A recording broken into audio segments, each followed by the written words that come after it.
e l'individualità è un insieme di tanti fattori, alcuni affascinanti, che contemplano anche la storia e tutto quello che abbiamo detto adesso.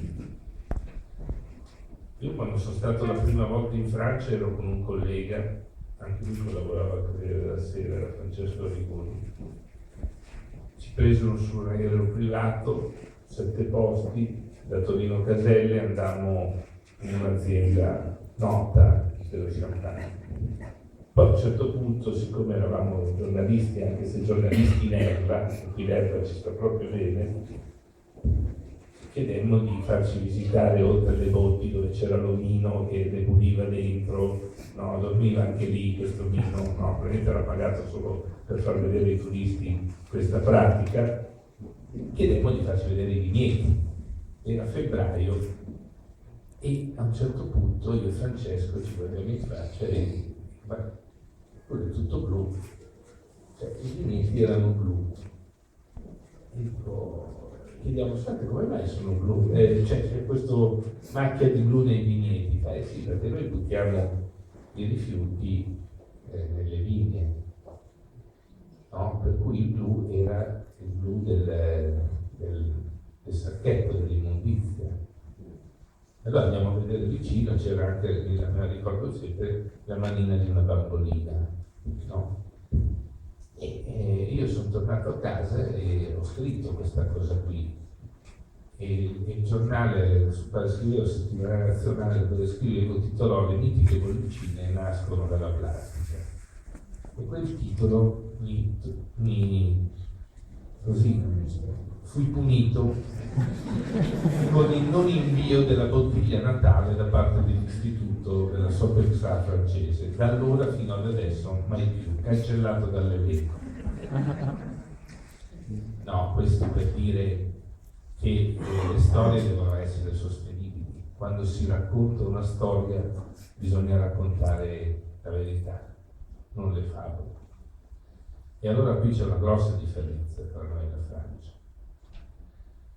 È che noi abbiamo talmente una ricchezza di storia, di bellezze artistiche, di angoli, di paesi a distanza di tradizioni, di saperi che sono frutto di una conservazione per la conformazione stessa dell'Italia, che ci siamo persino stufati di promuovere.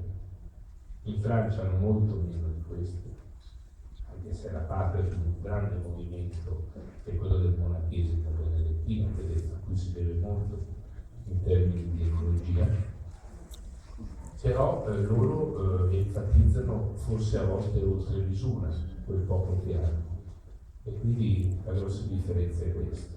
Concludo dicendo che io ho passato tutta la mattina a fare delle riunioni sull'Expo del 2015 che si avvicina, ahimè, perché siamo in tardi, tutto. Però oggi sono soddisfatto perché stamattina in tutte le riunioni si è parlato della centralità del vino per l'Italia.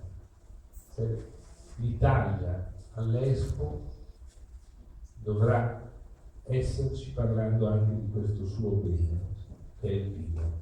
E questo l'ho sentito dire da vari angolature, da vari personaggi.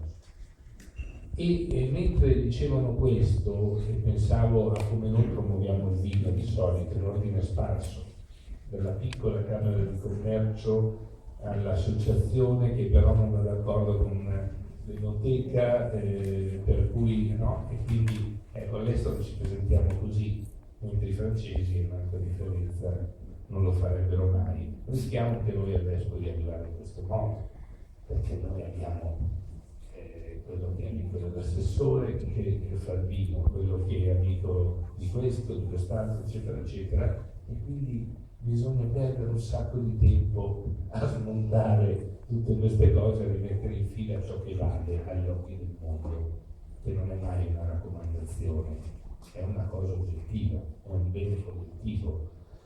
E allora il messaggio è questo. Tra l'altro sono d'accordo con l'amico, il collega Luciano Ferraro, quando parlando di questa viticoltura virtuosa però detto attenzione che non diventi un'ideologia, perché tutte le ideologie sono state sconfitte dalla storia. L'ideologia è escludente. Se l'ideologia sul vino vuol dire che uno davanti a una bottiglia legge l'etichetta, è biologico, biodinamico, eccetera, deve essere per forza buono. Io ho vissuto questa ideologia, no? Gente che assaggia questo, che ha un'ossidazione che fa vomitare, volevo dire, no? Perché ha un'ossidazione che è un vino imbevibile. Ovviamente anch'io sarei ideologico se generalizzerei, perché non è vero, perché poi sono d'accordo con lui, alcuni vini riesprimono, no, la qualità di un territorio, dei sapori che si erano dimenticati, ma guai a ideologizzare. La non ideologia sul vino vuol dire esattamente prendere un bicchiere e dire mi piace o non mi piace, è buono o non è buono, no? Perché è un vino che ha difetti. Io mi sono trovato anche con colleghi stranieri a fare degustazioni, c'era una bottiglia di Petrus che aveva un difetto, non era colpa del produttore, era colpa della conservazione di quella bottiglia, eppure era per forza buona, perché quell'etichetta era Petrus. Costa, no, ha detto la cifra scoprita, e allora quella è un'ideologia. Però è un percorso virtuoso quello che ha segnalato prima Luciano, interessante. Come è virtuoso il percorso vocazionale della Franciacorta, perché la Franciacorta, vi dico l'ultima sensazione. Io ho fatto il corso di sommelier nel 1984 con Luigi Gaviglio e c'era un fenomeno, si cominciava a parlare di alcuni fenomeni della Franciacorta, non faccio di nomi, ma le dico per tutti. E c'era un grande entusiasmo. Però nell'immaginario la Franciacorta sembrava una cosa inventata. Si parlava solo del vino, di queste bollicine, buonissime, ma mai della storia. Cioè io, le cose che avete detto adesso, lui, quello che ci ha fatto vedere lui stasera, no? O questa famiglia, no? O quello che dicevano, cioè, non dico che è la prima volta, ma quasi, e mi trovo a parlare di Franciacorta in un contesto adeguato come questo, per cui riparti da una storia, perché se il vino è buono è perché c'è stata una storia, un empirismo che ha permesso a generazioni di scommettere su quel vino.